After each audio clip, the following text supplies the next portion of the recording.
बिस्मिल्लाहिर्रहमानिर्रहीम, अस्सलाम वालेकुम। पीटीवी नेशनल मुल्तान से मैं हूं ताहिर लतीफ़ और आप देख रहे हैं प्रोग्राम स्पोर्ट्स टाइम। नाज़रीन, हम इस प्रोग्राम में हफ्तावार जो स्पोर्ट्स की अहम खबरें होती हैं उस पर हम तजिया करते हैं। जो इस दफ़ा प्रोग्राम में हमने जिन अहम खबरों को शामिल किया है उनका मैं आपको बताता चलूँ कि पाकिस्तान ने दौरा बांग्लादेश के लिए कौमी स्क्वाड का ऐलान कर दिया है, जहाँ पर पाकिस्तान 3 T20 मैचेस खेलेगा। इसके अलावा पाकिस्तान क्रिकेट बोर्ड ने डोमेस्टिक सीज़न 2025-26 का भी ऐलान कर दिया है। और सबसे जो इस वक्त जो खबर बहुत ज़्यादा गर्म है वो एशिया क्रिकेट कौंसिल की है, एशियन क्रिकेट कौंसिल की, जिसमें भारत ने आने से जो इतलात आ रही हैं कि इनकार कर दी है और ये इजलास 24 जुलाई को ढाका में होगा। उसके अलावा जो आज की जो बहुत ही ज़बरदस्त और जो कौम के लिए खुशखबरी वाली जो खबर है वो ये है कि एशियन अंडर 18 हॉकी टूर्नामेंट में पाकिस्तान की जो जूनियर टीम इस वक्त चाइना में मौजूद है, उन्होंने दिलचस्प मुकाबले के बाद मलेशिया को प्लेंटी शूट्स पर 4-3 से शिकस्त देकर फाइनल के लिए क्वालिफाई कर लिया है, जो कि इतवार वाले दिन जापान के खिलाफ होगा। इसके अलावा फुटबॉल से भी हमारी वुमेन फुटबॉल से बड़ी अच्छी खबर है, बहुत ज़बरदस्त कारकर्दगी, लेकिन बदकिस्मती के AFC जो है ना एशियन फुटबॉल क्वालिफायर के लिए वो नहीं जा सके आगे, और चाइनीज़ तापी जो है ना उस ग्रुप से जो है ना वो नंबर 1 होने की वजह से आगे चली गई है। उस पर अब पाकिस्तान टीम की कारकर्दगी की बात करेंगे। इसके अलावा ICC कवानीन में जो है ना वो तब्दीलियाँ की कर दी गई हैं, जो कि पिछले मंथ से ही जो है वो स्टार्ट हो चुकी हैं, स्टॉप क्लॉक वाली। और जो बाकी जो हैं वो कब होंगी वो अपने जो है ना मेहमान जो यहाँ पर मौजूद हैं उनसे हम पूछेंगे। और मेहमान से जब बात हुई तो मेहमानों का तारुफ भी मैं करवाता चलूँ। हमारे साथ जो सबसे पहले जो बैठे हैं आगा शाहिद अजीम साहब, सीनियर हमारे स्पोर्ट्स जर्नलिस्ट हैं, उनके साथ तशरीफ़ रखते हैं शाकिर सुल्तान साहब, स्पोर्ट्स तजियाकार हैं। शाकिर साहब, क्या हाल है सर आपके? और उनके साथ तशरीफ़ रखते हैं senior sports journalist Asif Baloch साहब। आसिफ बलोच साहब, आपको भी वेलकम, बड़ी तेज़ी के साथ आप आए हैं। और इसी तेज़ी से मैं बात यही करूँगा, स्टार्ट भी मैं आपसे ही करता हूँ, क्योंकि मैं देख रहा हूँ कि आपके चेहरे की एक्साइटमेंट बहुत है कि प्रोग्राम में शामिल है। सर, बांग्लादेश के लिए कौमी स्क्वाड का ऐलान कर दिया गया। देखें ताहिर साहब, सबसे पहले बहुत शुक्रिया जी। स्क्वाड का ऐलान कर दिया गया है और कुछ नाम जो हैं जो पिछली T20 होम सीरीज़ थी वो वाले नहीं भी हैं, उसमें हमें दिखाई नहीं दे रहे, जैसे हसन अली है। लेकिन हसन अली की अच्छी बात यह है कि उनको बता दिया गया था। वो कहते हैं मुझे कोच और कप्तान ने बाकायदा लूप में लेके और ये कहा है कि आपको जो है ना आप हमारे प्लान में हैं, लेकिन हम कोशिश कर रहे हैं कि ज़्यादा यंगस्टर्स को मौका दिया जाए। तो सुफियान मुकीम उनकी वापसी हुई है और सुलेमान मिर्ज़ा लाहौर कलंदर जो हैं आपको याद होगा, और आखिर के 2-3 ही मैचेस खेले थे वो PSL के, ज़्यादा मैचेस भी उन्होंने पूरा टूर्नामेंट भी नहीं खेला था। तो वो उनको जो है स्क्वाड में जो है वो शामिल किया गया है। फिर बाकी आलमोस्ट स्क्वाड वही है, हारिस हैं और हारिस तो नहीं है मेजर लीग जो है ना। अच्छा, आप हारिस विकेट कीपर की बात करें, हारिस जो है ना वो 2 है ना, तो इस वजह से वो हारिस रऊफ है। हारिस रऊफ है। मोहम्मद हारिस हमारे विकेट कीपर बैट्समैन जो हैं वो भी हैं, जाहिर है। तो और अच्छी एक और वैसे ओवरऑल आप कैसे देख रहे हैं अभी मई का? नहीं, देखिए मुझे लगता है कि पाकिस्तान ज़्यादा ना तकिया कर रहा है स्पिन बॉलिंग के ऊपर, मेरा जहाँ तक ख्याल है। क्योंकि आप देखें कि अगर हमारी फास्ट बॉलिंग देखी जाए तो वहाँ पर दानियाल अजीज़ को जो है, दानियाल को जो है वो शामिल किया गया है। इसके साथ साथ अब्बास अफरीदी को शामिल किया गया है। मैं यहाँ पे अपने नाज़रीन को जो स्क्वाड ऐलान हुआ है मैं वो पहले बता दूं कि जो पाकिस्तान क्रिकेट टीम के जो स्क्वाड का ऐलान हुआ है, जिसने बांग्लादेश में जो T20 सीरीज़ के लिए कप्तान सलमान अली आगा हैं, फ़खर जमान है, साइम अयूब हैं, इब्रार अहमद हैं, अहमद दानियाल हैं, फ़हीम अशरफ हैं, हसन नवाज़ हैं, हुसैन तलत हैं, खुशदिल शाह हैं, अब्बास अफरीदी हैं, मोहम्मद हारिस हैं विकेट कीपर, और मोहम्मद नवाज़, साहबजादा फरहान बतौर विकेट कीपर टीम में शामिल हैं, सलमान मिर्ज़ा और सुफियान मुकीम। हाँ जी। तो मैं अब आप ये देखें कि नवाज़ की एंट्री हो रही है, सुफियान मुकीम है, इब्रार है, फिर आपको पता है कि वहाँ पर जो है साइम अयूब भी बॉल कर लेते हैं। तो मेरे ख्याल में कहीं ना कहीं स्पिन के ऊपर तकिया करने की कोशिश है। बाकी अब्बास अफरीदी है, दानियाल है, और आप ये देखें कि सुलेमान अगर वो खेलते हैं तो वो अपना डेब्यू करेंगे। तो हमारी जो पेस बैटरी है वो कहीं ना कहीं हमें यंग दिखाई दे रही है।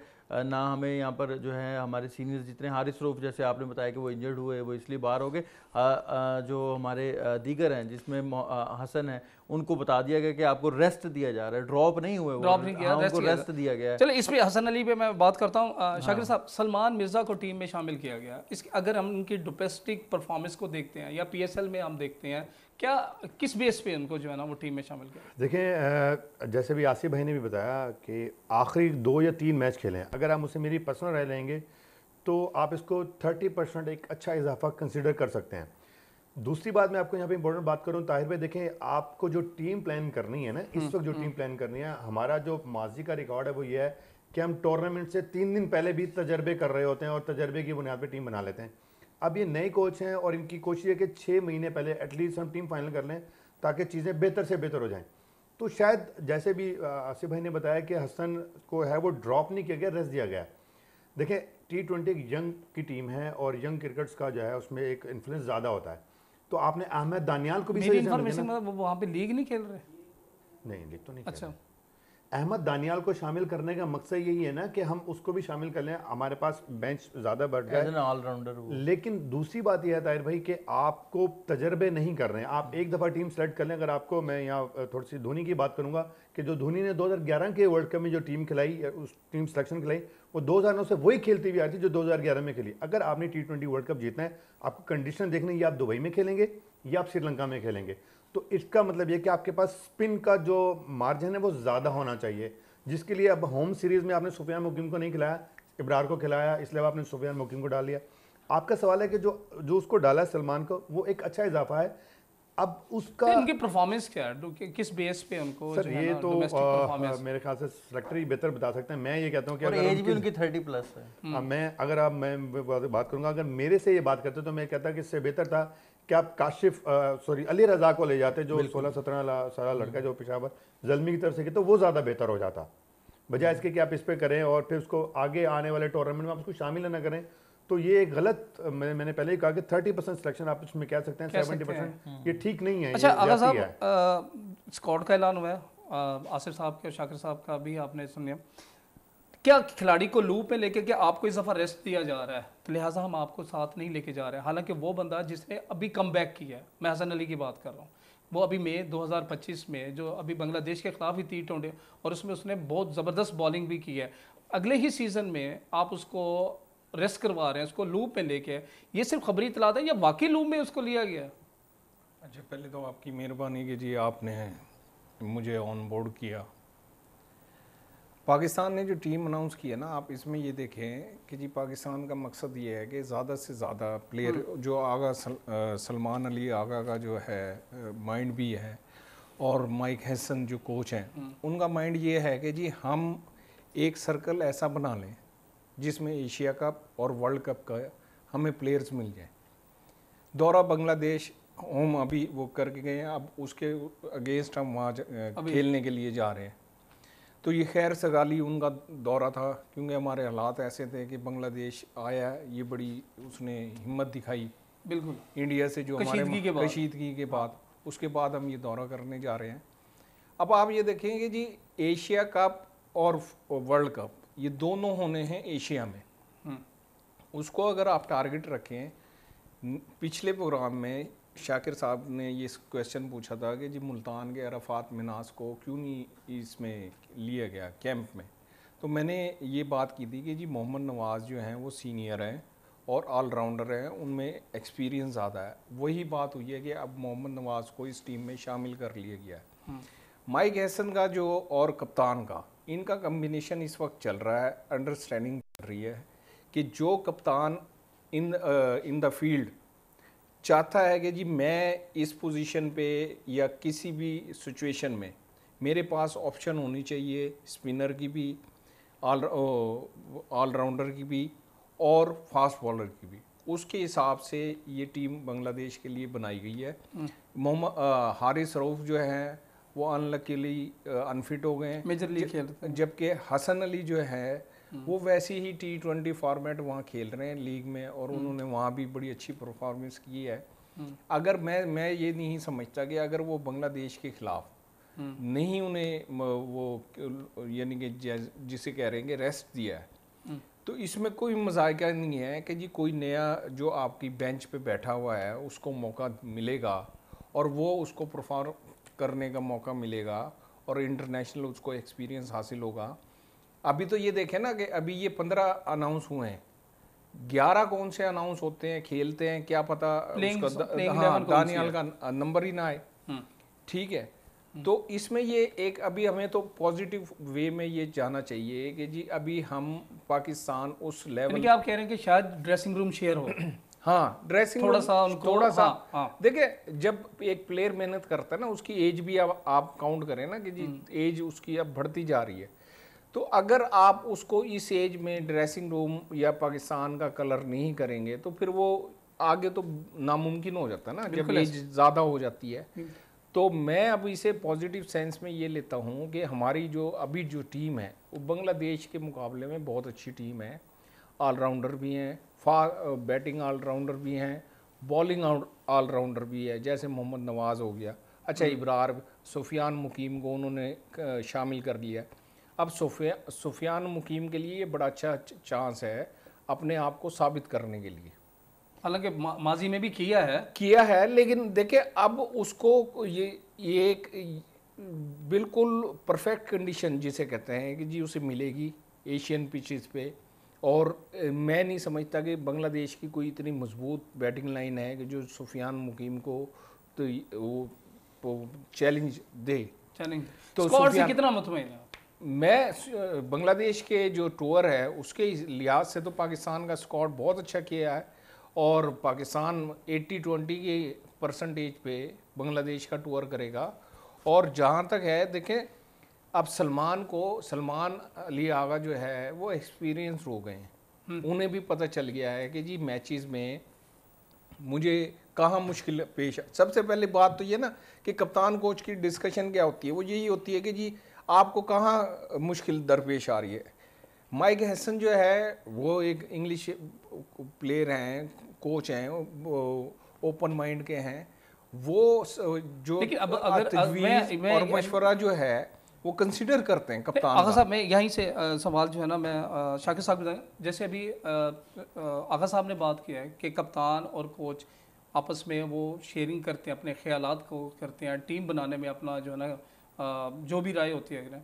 लेकिन सलमान मिर्ज़ा, अभी बात हो रही थी कि वो 30+ का है, अली रज़ा वो 60-70 ईयर्स ओल्ड है।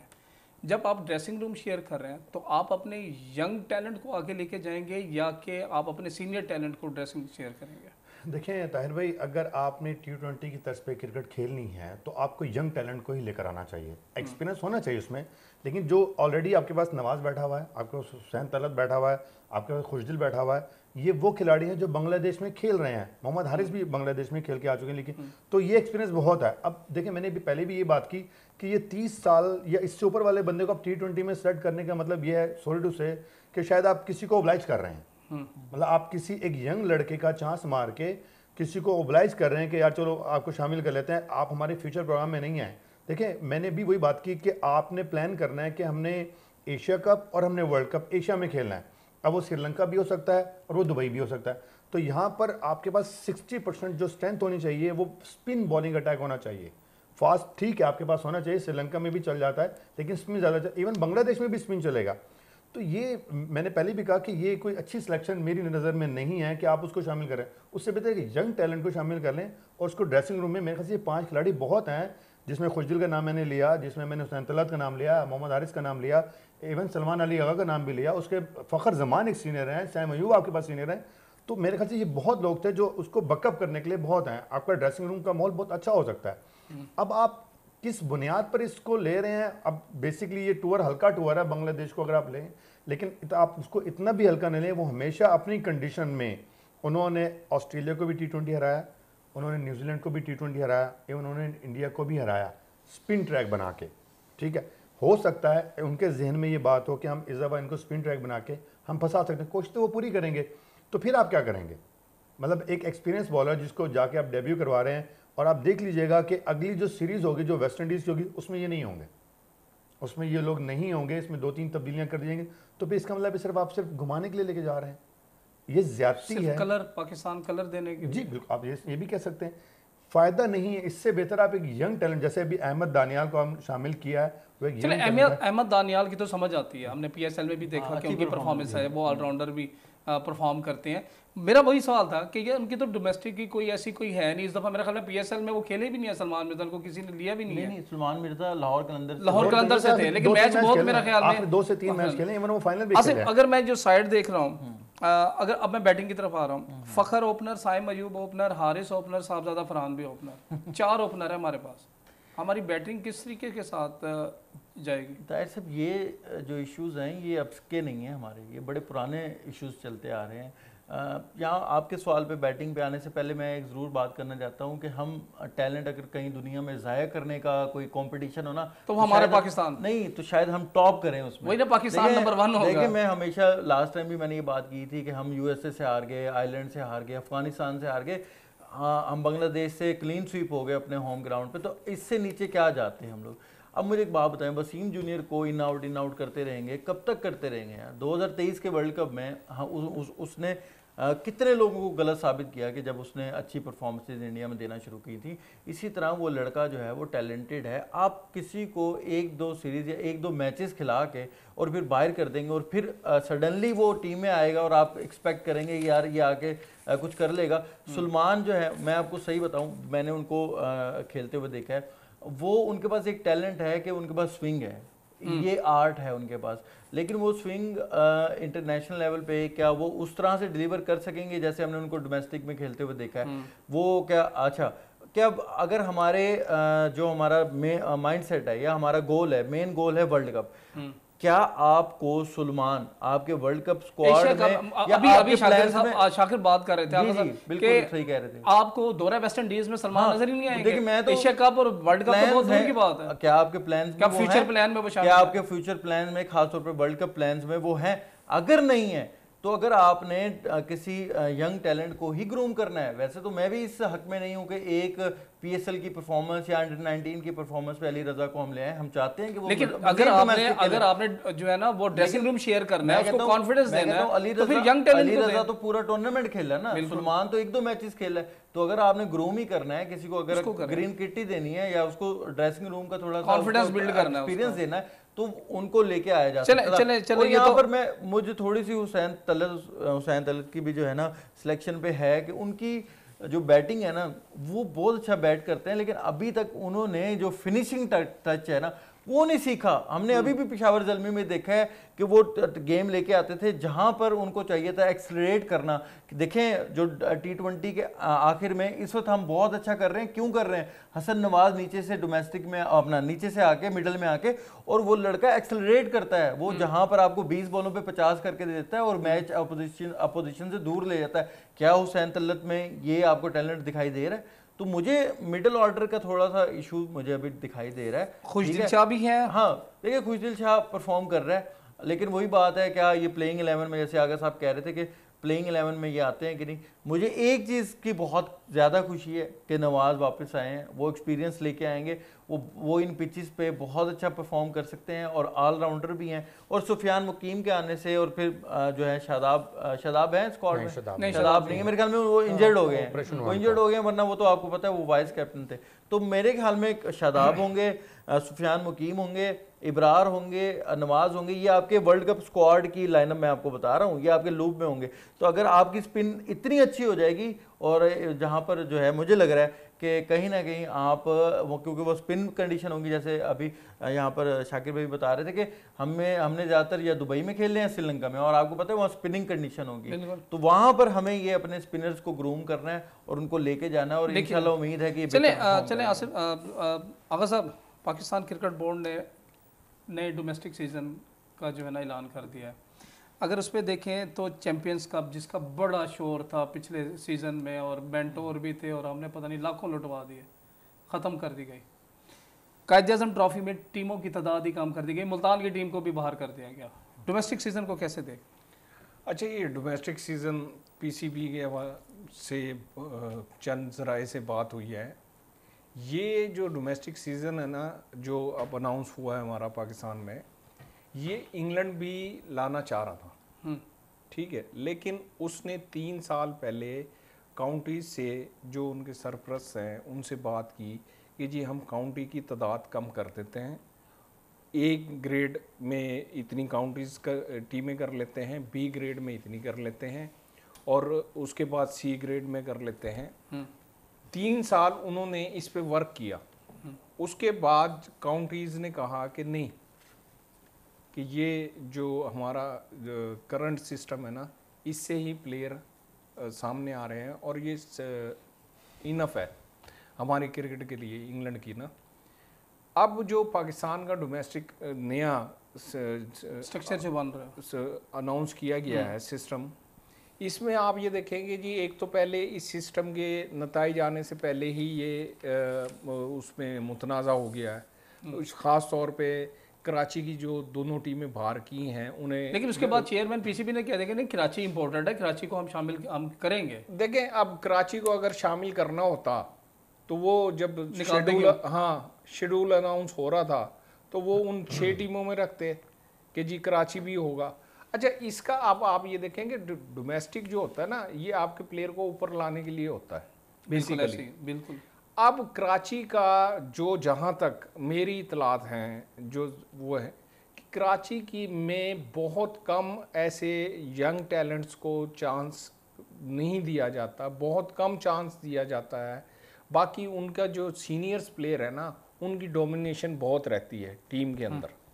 अब जो मैं गैस कर रहा हूँ कि पीसीबी ये चाहता है कि जी यंग टैलेंट के साथ आए और टफ़ क्रिकेट के साथ, ये जो डोमेस्टिक सिस्टम है इसमें टफ़ क्रिकेट हो, जो रेलीगेट हों वो ग्रेड 2 में चली जाएं, जो टॉप पोजीशन में आए वो 6 टीमों के साथ शामिल होकर 8 टीमों में आ जाएं वो, और वो उसमें कायद-ए-आज़म ट्रॉफी खेलें, जिसकी वजह, अच्छा माजी में भी हमारे जो ये इंज़माम, वसीम अकरम, वकार यूनुस, इवन के ये जो हमारे लेजेंड्स हैं, जितने भी हमारे लेजेंड्स निकले हैं, ये 2 सिस्टम के तहत निकले हैं।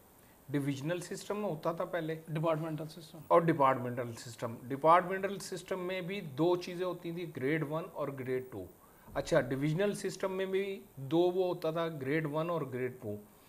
इससे ये होता था कि जी प्लेयर्स को पूरे पाकिस्तान के या जो टैलेंट उस वक्त सर्कल में होता था डोमेस्टिक के, उसे खेलने का मौका मिलता था, ड्रेसिंग रूम शेयर करने का मौका मिलता था, और एक्सपीरियंस हासिल करने का मौका मिलता था, और कंपटीशन बहुत ज़्यादा था। अच्छा, इसी वजह से आप ये देखें कि जो हमारे लेजेंड्स हैं उस वक्त के, वो इस वक्त जो प्लेयर्स हैं उसकी फिट, ये नहीं कह रहा कि जी इस वक्त के प्लेयर वो कोई कम है, लेकिन मैं कंपैरिजन कर रहा हूँ डोमेस्टिक सिस्टम का। ठीक, उनका जब वो नेशनल ड्यूटी के लिए आते थे या कौमी टीम में आते थे, उनको आप देखने वाला ये नहीं कह सकता था कि यार इन्हें अभी सीखने की ज़रूरत है।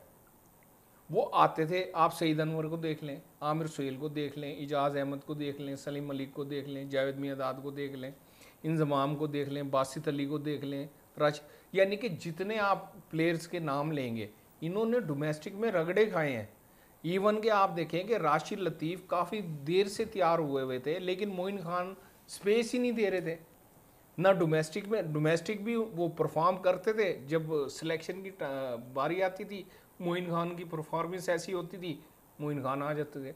राशिद लतीफ़, यानी कि उस वक्त जो डोमेस्टिक बहुत हेल्थी कंपटीशन था। राशिद बहुत आते थे तो मोइन के को जगह बनानी मुश्किल पड़ जाती थी, मोइन आते थे तो राशिद को जगह बनानी मुश्किल।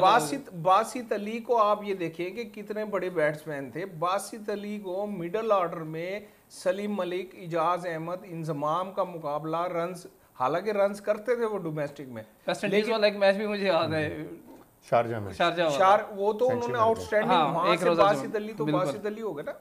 अच्छा, हम आ जाते हैं करंट पोजीशन पे। अब जो है इसका ये जो डिबेट चल रही है ना जी, कराची नहीं आए भाई, कराची ये पीसीबी ने पूरे पाकिस्तान के लिए डोमेस्टिक ऑपरेशन उनका अपना एक डिपार्टमेंट है, उन्होंने पूरा इस पे होमवर्क किया। उनका गवर्निंग बोर्ड का मेंबर भी बैठा हुआ है उसमें, बिल्कुल इजलास में। बिल्कुल, ये तो नहीं है ना कि जी छुप के ये अनाउंस हो गया। दूसरा ये है कि कराची के अगर ग्रेड 2 खेल रही है या क्वालिफाइंग राउंड खेल रही है तो इसमें क्या मज़ाइका है? कराची के बगैर आप क्या पाकिस्तान की टीम नहीं है? ये तो आप इस नहज पे लेके जा रहे हैं ना कि जी अगर हम होंगे तो क्रिकेट हो गया, सिस्टम हो गई, डोमेस्टिक सिस्टम सही है। अगर नहीं होंगे तो डोमेस्टिक सिस्टम नहीं होगी, तो डोमेस्टिक सिस्टम पे एतराज ये बात नहीं होती। आप ये देखेंगे जी, आप अपने प्लेयर देखेंगे कि जी कितने प्रोड्यूस कर रहे हैं आप अपने इलाके से। आपको मैं बता दूं कि इस वक्त ज़्यादातर केपीके के प्लेयर कराची की तरफ से खेलते हैं, ठीक है। जितने वो प्लेयर, अब जो मुल्तान में एकेडमी लगी हुई है उसमें जाने का इत्तेफाक हुआ, आप जाके देखें कि वहाँ माशाल्लाह से आपको जो यंग टैलेंट है वो आपको केपी के और ये दूसरे जो छोटे इलाके अंदरून सिंध से वहाँ से टैलेंट मिल रहा है, जो छोटे इलाके जो स्किल्स अकेडमी जो लगी स्किल अकेडमी जो लगी हुई है।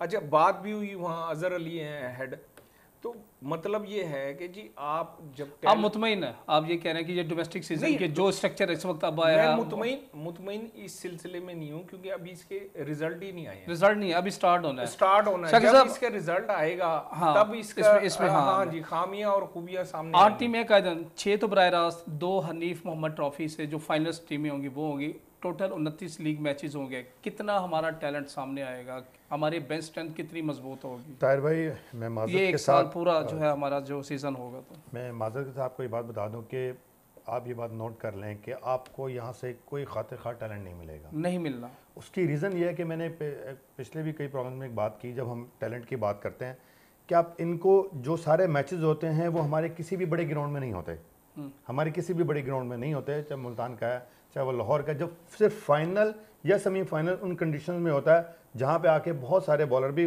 पीछे रह जाते हैं और बहुत सारे बैट्समैन जो रन्स करके आते हैं वो भी पीछे रह जाते हैं। अब दूसरी बात यह कि आप कोई भी इस तरह का स्ट्रक्चर बनाने से पहले आप सोचें कि वो स्ट्रक्चर मॉडर्न क्रिकेट पे उतरता है। अगर वो स्ट्रक्चर आपका मॉडर्न क्रिकेट पे उतरता है फिर तो वो कामयाब है। और फिर हमारी बदकिस्मती यह है कि अभी जैसे भी T20 की टीम की बात कर रहे थे कि जो सिलेक्शन है वो सम टाइम फेवरेटिज्म पे आ जाती है, टैलेंट पे नहीं आती, जिसकी वजह से टैलेंट ज़ाया हो जाता है। तो अगर आप अब इतना सख्त ये शेड्यूल बना देंगे कि 18 में से आप 8 टीमें कर देंगे, फिर मैचेस भी कम कर देंगे, फिर आप समझ रहे हैं कि आप कंपटीशन अच्छा करें, आप कंपटीशन अच्छा नहीं कर रहे। आप बेसिकली वो जो टैलेंट जो बाकी 10 टीमों में था आपने उसको ज़ाया कर दिया। हो सकता है आपको जो खिलाड़ी हैं, बैट्समैन हैं, वो आपको वहाँ से मिलें। ये भी तो हो सकता है कि आपको टैलेंट बहुत अच्छा शानदार भी हो जाए, आप बिल्कुल जो है ना फिल्टराइज होकर आपके पास लड़के आ रहे हैं जिनकी असल चीज़ तो ये है ना कि टैलेंट तो है लेकिन वो हेल्थी या हमारी जो परफॉर्मेंस है, जो हमारी एक्सरसाइज होती है, हमारी फिटनेस लेवल है, वो उस हिसाब से नहीं होता। अब देखें, अब मुझे पता है कि अगर 8 टीमें यहाँ पे पहुँच रही हैं, पहले 18 होती है, यार मैं इधर भी खेल लूँगा, मैं इधर भी खेल सकता हूँ, मेरे पास अपॉर्चुनिटीज़ थी। अब मुझे पता है कि भाई मेरिट पे है और मुझे ये टारगेट अचीव करना होगा, देन मैं जाके मैं उस 8 टीमों में सिलेक्शन भाई इसका मतलब ये कि 18 में कोई मेरिट नहीं था, 18 में कोई सिलेक्शन नहीं थी। आपको पहले दिन ही ये प्रोग्राम सेट कर लेना चाहिए था कि एक लड़का एक ही साइड से खेलेगा। अभी जैसे केपीके के लड़के खेल रहे हैं सिंध में आके, इसका मतलब है कि यार केपीके का तो जो ओवरऑल टैलेंट है वो खत्म हो गया ना। अगर कराची से उन्हें वैसे ओवरऑल अगर देखा जाए ना, जितनी भी गेम्स है, हमें टैलेंट इस वक्त जो है ना केपीके या बलूचिस्तान से इसमें मैं थोड़ा सा ऐड करना चाहूँगा कि 18 टीमें जब थी, ये शाकिर भाई जो बात कर रहे हैं ना, 18 टीमों में आप लिटरली आप ग्राउंड में जाके देखते कि कोचेस फोन कर करके बुला रहे थे कि जी आप आगे टीम तो पूरी हो जाए, हमारे 15 प्लेयर्स तो पूरे हो जाए, क्योंकि 18 बहुत ज़्यादा टीमें हो गई थी, बहुत टीमें थी, इतने उस लेवल के इतने प्लेयर हमारे चॉइस थी, प्लेयर्स के पास चॉइस थी, डोमेस्टिक में सर्कल में नहीं थे कि जी एक यानी कि हर टीम का 20 का स्क्वाड था कि आप 18 टीमों का लगा लेंगे जी कितने बनते हैं, 360 370 प्लेयर बनता है, ठीक। लेकिन हमारे पास हमारा डोमेस्टिक में इतना प्लेयर नहीं था, 18 टीमें बहुत ज्यादा हो गई थी। आसिफ साहब, इसी हवाले से एक लास्ट क्वेश्चन है आपसे कि T20 में क्वालिफाइंग सिस्टम आया, उसके अलावा डिपार्टमेंटल टूर्नामेंट्स की तादाद में भी इजाफा किया डोमेस्टिक सीजन में। सबसे बड़ी चीज़ जो रीजनल टूर्नामेंट्स हैं, अंडर 15, अंडर 17, इसको भी PCB लेके आ रही है। जी, सबसे खुशाइन बात तो जो आपने खुद बता दी कि अंडर 15, अंडर 17 और अंडर 19 के टूर्नामेंट्स जो है वो PCB लेके आ रही है। और हम तो हमेशा कहते हैं, और अभी तो स्कूल वाले और कॉलेजेस वाले जो है ना वो उन्होंने किया है, उसको भी वो तो ये तो हम हमेशा से कहते हैं कि आप ग्रास रूट लेवल, लेकिन ये बात एक माननी पड़ेगी कि ग्रास रूट लेवल पे अब क्रिकेट के हवाले से काम हो रहा है, नहीं होना भी चाहिए। अच्छा, लेकिन क्या हम लोग, जब हमारे चेयरमैन साहब जो हैं उन्होंने कहा था कि जो हम वनडे कप कराने जा रहे हैं ये गेम चेंजर साबित होगा, इससे जो है हमें बहुत टैलेंट मिलेगा, उसमें 50-50 लाख भी दिया वो मेंटोर्स को दिया, उसमें हाईएस्ट रन स्कोरर थे आपके उस्मान, ठीक है, और हाईएस्ट विकेट टेकर थे हसनैन, दोनों का है आज। तो मैं आपको बता रहा हूँ कि वो क्या इत्तेसाब भी हमारा होगा कि इतना बड़ा टूर्नामेंट, एक गेम चेंजर, पूरा एक डाटा इकट्ठा किया गया था। जब आप तजर्बा करते हैं ना तो ठीक है, चीजें मफरूजों से ही निकलती हैं। मफरूजों से नहीं होती। देखें, बात ये है, जैसे शाकिर साहब कह रहे थे, मैं आपको बताऊं, जो गुज़िश्ता इससे पहले जो गवर्नमेंट आई थी, ठीक है, उन्होंने भी यही किया था कि डोमेस्टिक सीजन में टीमों की तादाद कम कर दी थी, उसका हमें फ़ायदा हुआ था, नुकसान हुआ था। आप ठीक है, अगर साहब भी कह रहे हैं ना कि अब खिलाड़ी पूरे नहीं होते, वो बात भी बिल्कुल बजा चले डोमेस्टिक सीजन को तो बहुत ज्यादा टीमें कम कर दी हैं ताहिर साहब। हाँ बिल्कुल ऐसे, ठीक है, डोमेस्टिक सीजन हमें इंशाल्लाह जो बनाया है इसका हमें कोई पॉजिटिव जो है ना, हमें कोई रिजल्ट दुआ गो है। 15 अगस्त से स्टार्ट। आपसे करूंगा कि एशियन क्रिकेट काउंसिल का इजलास होने जा रहा है 24 जुलाई को ढाका में, और भारत ने इनकार किया, लेकिन तमाम टीमें, तमाम ममालिक जो है ना जो एशियन क्रिकेट में है, काउंसिल में है, वो शिरकत कर रही हैं। भारत वेन्यू चेंज करवाना चाह रहा है, लेकिन जो इस वक्त जो प्रेसिडेंट है वो मोहसिन नकवी साहब हैं, तो उन्होंने साफ इनकार कर दिया है। वर्चुअल जो है ना आप उसमें शामिल हो सकते हैं। ये हटदर्मी कब तक रहेगी? नहीं रहेगी, नहीं मैं खबर दे रहा हूँ आपको। बिल्कुल, मैं आपको बता रहा हूँ, भारत एशिया कप जो है ना, वो जो चीज़ें हैं सब कुछ आज से 1-1.5 माह पहले खुद खबरें दी गई ना बीसीसीआई की तरफ से। आपको पता है कुछ भी खबर अगर आती है ना मीडिया पे, या कोई जो यूट्यूबर्स हैं वो कोई खबर देते हैं, तो वो कोई घर से तो खबर नहीं लाते हैं ना, उनको ये स्पेकुलेट किया जाता है ना, तो वो खबर बनाते हैं। वो पहले ये किया गया कि भारत जो है वो एशिया कप से विड्रॉ कर रहा है, भारत एशिया कप नहीं खेलेगा, इस तरह की खबरें चलाई गई, ठीक है। भारत जो है वो जहाँ पर पाकिस्तान होगा वहाँ भारत नहीं होगा। फिर वहीं पर हम देखते हैं कि वुमेन T20 वर्ल्ड कप में जहाँ पर कहा जाता है कि वेन्यू भी डिसाइड हो जाता है, और पाकिस्तान और इंडिया का जो वेंचर था वो भी फाइनल हो जाता है। तो जब दुनिया ने कहा यार आप वहाँ खेल रहे हो तो एशिया कप क्यों नहीं, और फिर बीसीसीआई ने अपना स्टांस दिया कि नहीं जी हमारे तो ऑफिशियली कोई नहीं है, हम तो जो हमारी पॉलिसी थी उसमें कोई चेंज नहीं है, अनटिल और अनलेस हमारी गवर्नमेंट कुछ नहीं कहती, हमारी गवर्नमेंट की तरफ से अभी तो कुछ नहीं है, तो हम जो है ना एशिया कप भी खेलने के लिए तैयार हैं। और हम हो सकता है कि हम देखें कि पाकिस्तान और इंडिया के 3 मैचेस आपको देखने को मिले। तो जहां तक यहाँ एशियन क्रिकेट काउंसिल की बात है तो जाहिर है, अच्छा मजेदारी की बात यह है कि इंडिया के साथ हमारा ये एशियन जो क्रिकेट है, उसी तरह एशियन हॉकी भी आ रही है, जूनियर वर्ल्ड कप भी आ रहा है, आगे जो पाकिस्तान क्रिकेट 2026 में वो वर्ल्ड कप भी आ रहा है, हॉकी और क्रिकेट दोनों वहीं भी हैं। देखिए मेरे ख्याल में जो मेन चीज़ तो यही है कि भारत और पाकिस्तान 2008 में लास्ट टाइम पाकिस्तान ने होस्ट किया था एशिया कप को, उसके बाद से हम न्यूट्रल वेन्यूज़ पे ही खेल रहे हैं दोनों ममालिक, ठीक है। हमने एशिया कप अपने जाके कहीं पर खेला नहीं है। तो जहाँ तक इस इजलास की बात है, और मेरे ख्याल में जो मोहसिन नकवी हैं वो हमने देखा है कि वो बड़े इस हवाले से कीन है, और उन्होंने जिस तरह से भारत को मेज़ पे लेके आए थे वर्ल्ड कप पे, और जो पूरा एक MOU साइन हुआ था रिगार्डिंग के जी हम अब जब भी एक दूसरे की टीमें एक दूसरे के ममालिक में जाके नहीं खेलेंगी, ठीक है। तो वो इसी तरह अब एशियन क्रिकेट काउंसिल से भारत कितना भाग लेगा, लेकिन नहीं भाग सकता, ठीक है। अल्टीमेटली आप अगर भागेंगे तो क्रिकेट का ही नुकसान कराएंगे। आप इस रीजन में रह के अगर या तो पॉलिटिक्स कर लें भाई, या तो फिर क्रिकेट कर लें। आगा साहब यही एशियन क्रिकेट काउंसिल से भारत ने अभी रिसेंटली बांग्लादेश का टूर भी कैंसिल किया है, सिक्योरिटी और सियासी खदशात या वजूहात की बिना पर। अब ये इजलास भी ढाका में ही होने जा रहा है। बांग्लादेश में ऐसी क्या सिक्योरिटी और क्या उनको थ्रेट पड़ सकता है? बस ये है कि जी देखें, इंडिया जो है एक बड़ा मुल्क है, वो तवज्जो दिलाने के लिए ना और अपनी अहमियत जताने के लिए ये चीज़ें ना उसका मीडिया भी हाइप क्रिएट करता रहता है। बाकी तो ये है कि इजलास होगा वो वर्चुअल शिरकत कर लेंगे जे शाह जो हैं उनके सदर। ये मामलात अब इस इजलास में तो तय नहीं होने ना कि जी कौन कौन सी टीमें शिरकत करेंगी और कैसे करेंगी, ये मामलात तो तय हो चुके हैं। वर्ल्ड कप में आपने PCB के चेयरमैन का सबसे अहम बयान जो था, उन्होंने कहा जी क्रिकेट की विन विन होगी। ये तय हो चुका था उस वक्त भी कि जी अगर भारत न्यूट्रल वेन्यू पे खेलेगा ICC चैम्पियंस ट्रॉफी के मैचेस, तो पाकिस्तान के भी जितने होस्ट करेगा ये मैचेस इंडिया, तो वो न्यूट्रल वेन्यू पे होंगे पाकिस्तान और इंडिया के, तो पाकिस्तान इंडिया नहीं जाएगा।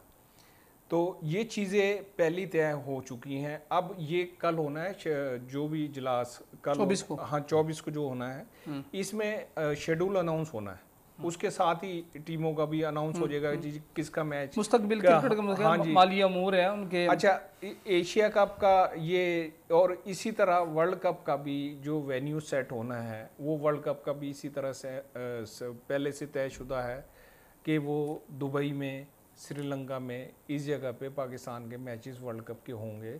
क्योंकि ये अंडरस्टैंडिंग के साथ आईसीसी चैंपियंस ट्रॉफी में देखें पाकिस्तान ने उन्हें बड़ी स्पेस दी है कि वो एक ही यानी कि होटल से उतर के स्टेडियम आ जाते थे, स्टेडियम से उतर के होटल चले जाते थे, और इसी उसमें दूसरी टीमों को ट्रैवलिंग की वजह से मुश्किलात का सामना भी रहा। लेकिन पाकिस्तान क्योंकि क्रिकेट की विन विन चाहता था, चेयरमैन पीसीबी यानी कि कहने का मकसद ये है कि इस वक्त जो पावर है वो पाकिस्तान एशिया क्रिकेट काउंसिल की, वो पाकिस्तान उसको यूटिलाइज करेगा। हाँ, सदर है ना पाकिस्तान एशियन क्रिकेट काउंसिल के, जो मोहसिन नकवी साहब हैं वो सदर हैं, और वो उस चीज़ को जब और उधर से भी वही सदर हैं जिनसे मुज़ाकरात आईसीसी चैंपियंस ट्रॉफी में हुए थे।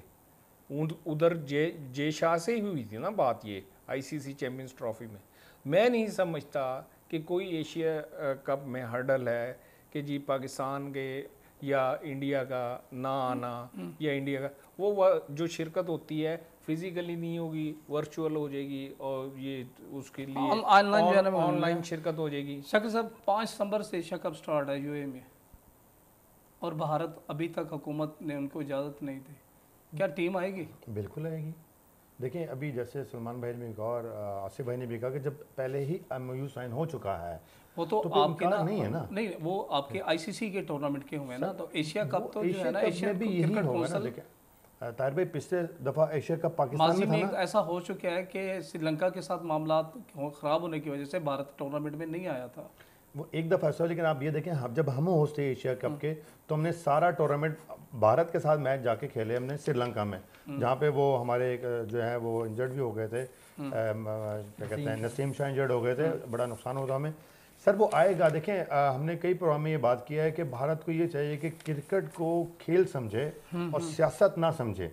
वो शायद अभी जैसे सलमान आगा भाई ने कहा है कि उनकी कोशिश होती है कि बस हमारा ना मतलब नाम जो है वो टॉप पे रहे, कि मतलब हम इन रहे हैं और कोई ना कोई बात करें, और फिर जैसे आसिफ भाई ने कहा कि सोशल मीडिया फैलाता रहे, फिर उसके बाद बोर्ड आ जाएगा। बिल्कुल ऐसे ही हम तो ऐसे खेलेंगे। आईसीसी ने नए कवानीन वो हर साल कुछ ना कुछ ऐसा करते रहते हैं कि कवानीन नए लेके आए ताकि क्रिकेट में दिलचस्पी बरकरार है। अब भी इन्होंने कवानीन में कुछ तब्दीलियाँ की हैं।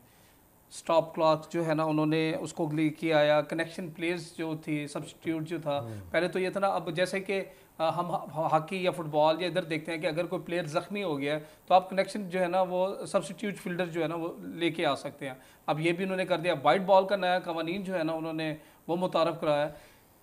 इससे क्रिकेट में कितनी दिलचस्पी पैदा होगी? दिलचस्पी तो इसलिए है क्योंकि आपको पता है अल्टीमेटली क्रिकेट जो है वो ओलंपिक्स में जा रही है।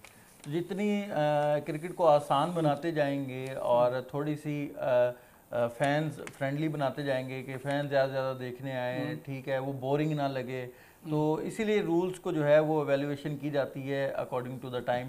तो मेरे ख्याल में आईसीसी अब जो है वो लॉन्ग वेंचर में यही सोच रहा है। नहीं, स्टॉप क्लॉक जो हमारे नाज़रीन है वो जैसे हम जो आवर्स जो है ना हमारे, हम वो नहीं कर सकते तो हमें प्लेंटी पड़ती है। बिल्कुल। अब हमें जो स्टॉप क्लॉक है 1 मिनट के अंदर अंदर हमें आपको एक दूसरा ओवर आपको स्टार्ट करना होता है। तो मैं ये चाह रहा हूँ कि जो स्टॉप क्लॉक है, जो तब्दीलियाँ आ रही हैं, इसको थोड़ा सा इसमें मैं थोड़ा सा इसमें इंटरप्ट करना चाहूँगा। जी इसमें 3 हैं स्टेजेस, वनडे, टेस्ट और T20। वनडे में 35 ओवर्स के बाद बॉल एक ही 34, ठीक है जी, बॉल एक ही, जो फील्डिंग साइड होगा ना उसका कप्तान कोई भी 2 बॉलों में से चूज कर लेगा, वो एक होगा। कनेक्शन जो है उसमें आपने जो सीरीज हो रही होगी उसमें आपने 5 डेज पहले आपने यानी कि आपके कहने को 34 ओवर तक आप 2 बॉल इस्तेमाल कर सकते हैं। 35वें ओवर में आप एक ही बॉल इस्तेमाल करेंगे जिससे रिवर्स स्विंग करने में आपको वापस आ जाएगी, रिवर्स स्विंग वापस आ जाएगी। बैट्समैनों को हक में चली गई थी ना क्रिकेट, यार 350 स्कोर हो रहा है, बैट्समैन मार रहे हैं, बॉलर मार खाए जा रहे हैं, बेचारे इंजर्ड हो रहे हैं, सारा कुछ हो रहा है, 10 की एवरेज से भी स्कोर पड़ जाता है। हाँ जी। अब ये देखें, अच्छा इसके साथ ही उन्होंने टेस्ट में ये किया है कि ये जो कि 1 मिनट में आपने अपने नेक्स्ट ओवर करना है, अगर नहीं करेंगे तो 5 रन की पेनल्टी आपको 5 रन दूसरी टीम को मिल जाएंगे। ये जो चेंजिंग्स वो कर रहे हैं, इससे क्रिकेट इंटरेस्ट होगी, नतीजा खेज खास तौर नहीं, और उसके बाद जो कनेक्शन सब्स्टिट्यूट है जो वो ऐड करें ना, फेक कैच भी जो आप उसमें भी हाँ वो बाउंड्री पर जो कैच है जो आप उसको लेते हैं, आप अगर डिक्लेयर कर देंगे कि जी फेयर कैच है और थर्ड अंपायर ने अगर चेक किया और वो फेयर कैच ना हुआ, उस पर भी 5 रन मिल जाएंगे। दूसरी बात ये है कि जी ये जो कनेक्शन है इसमें आपने बैट्समैन का पहले ही देना मुतबादिल और बॉलर ही पहले मुतबादिल देना है। ये नहीं कि जिस सिचुएशन देख के आपने वो कनेक्शन पहले 5 प्लेयर जो है ना आपने मकसूद बता देने हैं कि आप विकेट कीपर हैं। असल में मैं आपको बताऊं, ये कंकशन रूल जो है ये जब आपको याद होगा कि भारत का एक मैच था कि जहां पर उनके एक बॉलर जो हैं वो इंजर्ड हुए थे और उन्होंने एक ऑलराउंडर को जो है कंकशन के तौर पे जो है वो इंक्लूड कर दिया था, और जो कि बाद में जो दूसरी टीम थी उन्होंने इसके ऊपर गिला भी किया था कि आप ये रूल, तो अब ये आईसीसी करने जा रहा है कि आप बॉलर से बॉलर को करेंगे और बैट्समैन से बैट्समैन को करेंगे, और वो भी आप पहले आप बता देंगे कि ये हमारे 5 प्लेयर है, जैसे रिजर्व प्लेयर जैसे हम बनाते हैं। कंकशन जो है वो आपको पता है कि जब सर पे बॉल लगता है, और वो भी आपको जो है वो जब डॉक्टर या आपका फिजियो बताता है कि ये अब कंटिन्यू नहीं कर सकता, तो कंकशन रूल तब अप्लाई होता है। जी और ये 1 जुलाई से नाफिज हो गया है ये कवानीन ना। हाँ, वनडे में जो है ना जो अब जो स्टॉप क्लॉक वाला वो तो जून से स्टार्ट हो गया टेस्ट में। जी अब जितने सीरीज वनडे की और T20 की आएंगी उस पे ये आईसीसी के रूल्स के तहत ही ये नए रूल्स हैं। ये इन्होंने सही देखिए, अब हम जा रहे हैं बड़ी क्रिकेट की तरफ, ओलंपिक्स की तरफ जा रहे हैं। ओलंपिक्स के लिए ओलंपिक्स मांगता है कि कम टाइम में ज्यादा रिजल्ट हो, क्योंकि उसके एक महदूद उसने इतना बड़ा इवेंट क्लोज करना होता है। अब दूसरा क्वालिफाइंग राउंड देखेंगे जी वर्ल्ड कप के लिए जो यूरोप का चल रहा है, उसमें इटली टॉप पे आ रहा है और इटली और हॉलैंड के दरमियान टाई चल रही है कि जी इनमें से कौन क्वालिफाई करेगा। अब आप क्रिकेट का क्रेज देखेंगे यूरोप तक चला गया है, तो इसका मतलब यह है कि बस अब आपकी ओलंपिक्स में क्रिकेट की एंट्री होनी है, जिसकी वजह से ये आईसीसी। शाकिर साहब, आप कवानीन को कैसे देख रहे हैं? देखें ताहिर भाई, मुझे जो सबसे अच्छा कवानीन जो तब्दीली लगी है वो वनडे में 34 ओवरों के जो बाद जो बॉल है वो उसका अच्छा कवानीन लगा है। देखिए, अगर ये आईसीसी पहले ये काम कर लेता तो इतने रन्स नहीं होने थे। देखिए 25-25 ओवर्स की बॉल रिवर्स स्विंग बहुत मुश्किल से होती है, बिल्कुल ऐसे ही है। अभी आगा भाई ने बात की कि टोटल ही बैट्समैन है, मतलब बॉलर्स का कोई भी रोल प्ले ख़त्म कर दिया गया था। तो मुझे ये रूल बहुत अच्छा लगा है और ये रूल इम्पैक्ट डालेगा। आप देखेंगे कि आपको रिवर्स स्विंग भी मिलेगी और आप अब पता लगेगा कि एक्चुअल बैट्समैन कौन है। हमारे पास जो इस माजी में जितने बड़े बड़े बैट्समैन ने रन्स कर लिए हैं कम टाइम में, मतलब 11-11, 12-12, 14,000 रन पे पहुंच गए हैं। मैं विराट कोहली की बात करूंगा या मैं डिविलियर्स की प्लेयर्स की जैसे बात करूंगा, अगर ये एक सेट पे एक बॉल से खेलते तो शायद इतने रन्स ना होते। तो ये एक कवानीन है जो मुझे अच्छा लगता है कि ये बहुत अच्छा हो, बल्कि इसको तो एटलीस्ट 30 ओवर तक करना चाहिए था, ताकि फिर बॉलर के पास तो कुछ स्पेस हो कि हम कोई मतलब हम भी कोई अपनी कारकर्दगी दिखा सकें। जहाँ तक प्लेंटी रन्स की बात है, ये भी बहुत अच्छी बात है कि फेक कैच आपने डिक्लेयर किया कि ये कैच है, तो आप जितना छलांग लगा कि जो आपकी हद होगी वही हद आपके अंदर भी होनी चाहिए जी। तो वो ये रूल सेकंड नंबर पे आता है कि ये बहुत अच्छा, ताकि इससे जैसे आज भी कहूँगा कि वो जो 2024 का T20 वर्ल्ड कप का फाइनल था वो कैच बेसिकली फेक था। अगर अंपायर उसको दूसरे एंगल से देखता तो वो छक्का था, और वो डेफिनेटली वो साउथ अफ्रीका के फेवर में जाता। अब शायद उसके पीछे क्या लॉजिक है आप मैं यहाँ डिक्लेयर नहीं कर सकता, लेकिन वो कैच नहीं था बहरहाल। तो ये एक अच्छा रूल है जो तमाम लोगों को एक जैसे बेनिफिट देगा। तो अब मजीद एक्साइटेड, यानी कि आप कह रहे हैं कि क्रिकेट में जो ये तब्दीलियां आई हैं कि इससे क्रिकेट मजीद दिलचस्प होगी और शायकीन इस पे मजीद जो है ना इस पे अपना इंटरेस्ट जो है ना वो शो करेंगे। रीजन जैसे अभी बात की कि ओलंपिक्स में अगर शामिल करना, बिल्कुल ऐसे ही है, तो आपको फिर इसमें दिलचस्पी तो पैदा करनी पड़ेगी ना। वाली है या आसिफ साहब, एशियन अंडर 18 हॉकी जब चाइना में जारी है, पाकिस्तान आज सेमीफाइनल जीत गया मलेशिया से जीत गया। फुल टाइम 3-3 गोल, हालांकि पाकिस्तान ने पहले क्वार्टर में 2-0 किया था, बाद में फिर 2-1 हुआ उसी क्वार्टर में, दूसरे क्वार्टर में फिर जो है ना वो 3-2 हो गए। पाकिस्तान फिर आखिरी क्वार्टर में जो है ना वो 3-3 के साथ जो है ना वो गया, प्लेंटी शूट से 4-3 से पाकिस्तान जीत गया और फाइनल जापान के साथ है। ओवरऑल देखा जाए तो पाकिस्तान ने 5 मैचेस खेल लिया, 5 में नाकाबिल शिकस्त रहा है और होस्ट चाइना को भी हराया। तो 2-1 से। मैं आप ये देखिए कि गुज़श्ता मेरे ख्याल में 2-3 सालों से मुसलसल हॉकी में हमें अच्छी खबरें मिल रही हैं। हम फाइनल नहीं क्रॉस कर पा रहे। हाँ, ये शायद ये अंडर 18 से हमें जो है ना एक चाहे हमारी जूनियर हॉकी टीम हो या हमारी सीनियर हॉकी टीम हो, अब अंडर 18 भी है, तो हम दुआ को हैं कि कम से कम इस दफा जापान की टीम जो है वो यंग है, तो हम बांग्लादेश ने हमारी जिस तरह से एक मोमेंटम चला आ रहा है और जिस तरह से बच्चे हमारे बड़ा अच्छा परफॉर्म कर रहे हैं, तो हॉकी में बड़ी अच्छी परफॉर्मेंसेज आ रही हैं। और सबसे अच्छी बात ये है ताहिर साहब, हम हमेशा जब भी हॉकी की बात करते हैं कि अभी हम जीत और हार की बात ही नहीं करते, हम रिवाइवल की बात कर रहे हैं। बिल्कुल हम हॉकी को जहाँ पर हमने छोड़ा कि हम इतने ज़्यादा एक बुलंदियों पर थे और आज हम कहाँ पर हैं। तो लेकिन जब भी हॉकी की अच्छी खबरें आती हैं, और अब आपने देखा होगा कि कौम में भी एक हॉकी का एक जज्बा पैदा हुआ है। 2024-2025 हमें हॉकी नजर आ रही है। हाँ जी, और हर जगह टीम जा भी रही है टूर्नामेंट जो है ना वो खेलने के लिए जा रही है। तो पहले तो हमारे पास ये होता था कि हमें पता नहीं होता था कि हमारे पास फंड नहीं है। और फेडरेशन के पास इस वक्त जितना जो कुछ हो सकता है वो अपनी तरफ से पूरा कोशिश कर रही है। बिल्कुल। आगा साहब, कैसे आप एशियन अंडर 18 हॉकी टीम को देख रहे हैं? लेकिन ये बड़ी खुशी की बात है कि पाकिस्तान ने फाइनल के लिए क्वालिफाई किया है। इससे एक डायरेक्शन तो आपकी साबित हो गई ना कि आप एशिया में नंबर 1 या नंबर 2, ये फाइनल में जो जीतेगा वो हो जाएगा। एशिया में टॉप पे आ गए। इससे एक अच्छा, इस टूर्नामेंट में इंडिया नहीं है, ये मैं बता दूं। इंडिया नहीं, ये तो चैप्टर ही आप दूसरा खोलना। हाँ। खोल देखिए, इंडिया हो या ना हो, आप एशिया में तो आ गए ना टॉप पे। जो बेस्ट टीमें थी आपने उन्हें हराया है, और एशिया में अब आप नंबर 1 या नंबर 2 हो जाएंगे। अच्छा, अब अगला मरला है कि पाकिस्तान ने ये अंडर 18 टीम इतनी अच्छी तैयार की जो इस लेवल पे आई, फाइनल तक आई है। अब यहाँ से अगला फेज शुरू होता है कि इस टैलेंट को संभालना और इसकी कोचिंग करना और इसको डायरेक्शन देना, ताकि ये हमारे पाकिस्तान पहले और फिर पाकिस्तान की नुमाइंदगी करे। बिल्कुल है।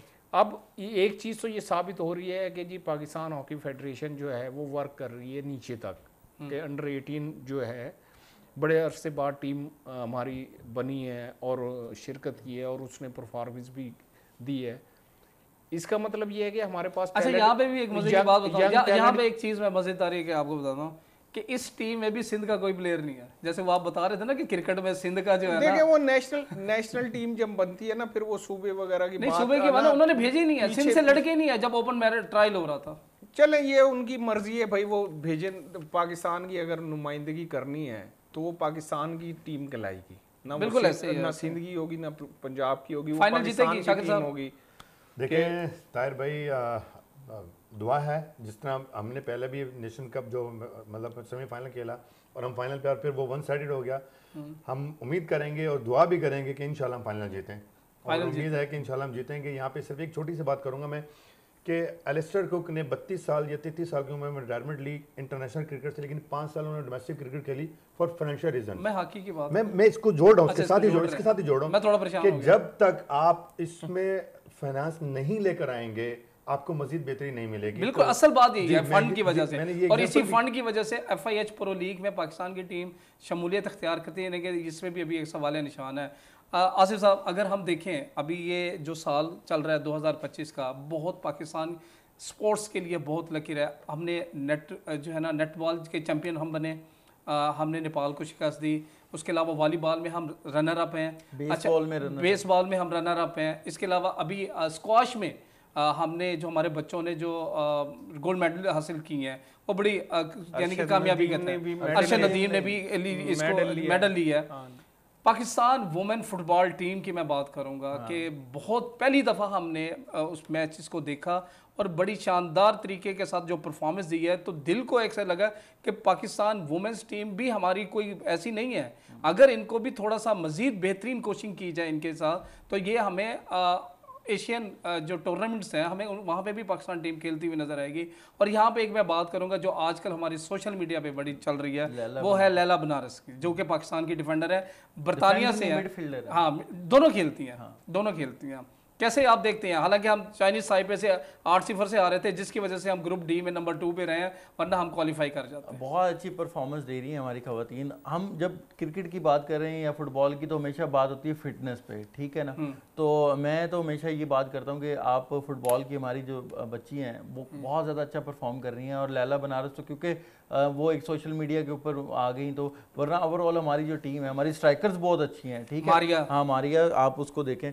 और लैला का ये है कि उनके पास जो इस वक्त एबिलिटी है, आप उनकी गेम प्ले देखें। और मिडफील्ड, और आपने जैसे खुद बताया कि डिफेंडिंग मिडफील्ड उनका एक रोल है, लेकिन वो जिस तरह की लॉन्ग रेंज उनके पासिस हैं, ठीक है, उनकी टैकलिंग है, उनके बाद उसके बाद उनका जो वो अपना उस सर्कल के अंदर जब आप एक लॉन्ग रन के साथ जाते हैं, और उसके बाद जब आप खास तौर पर जब आपको पता होता है कि आपका जो स्ट्राइकर है या आपका विंगर है, वो विंगर कहाँ से जा रहा है और आप उसको लॉन्ग पास किस तरह से दे रहे हैं, तो मेरे ख्याल में वो जो एक गेम प्ले लैला कर रही है, तो वो इंटरनेशनली आपको इंटरनेशनल लीग्स के अंदर दिखाई देता है कि जहाँ पर दुनिया के टॉप जो डिफेंडर हैं, अपना मिडफील्डर हैं, जैसे लूका मॉड्रिच थे या टोनी क्रूज थे या जावे थे या इनिएस्टा थे, लोग अब ये देखें, ये भी बहुत बड़ी बात है कि लैला को इतने बड़े नामों से लोग जो है वो रिलेट कर रहे हैं। क्या है अभी एज उनकी क्या है, हाँ वो रिलेट कर रहे हैं। तो मेरे ख्याल में वो वाकई जब आप उनका गेम प्ले देखते हैं, और फिर जब मारिया का आप फिनिश देखते हैं कि आप वो जो उनकी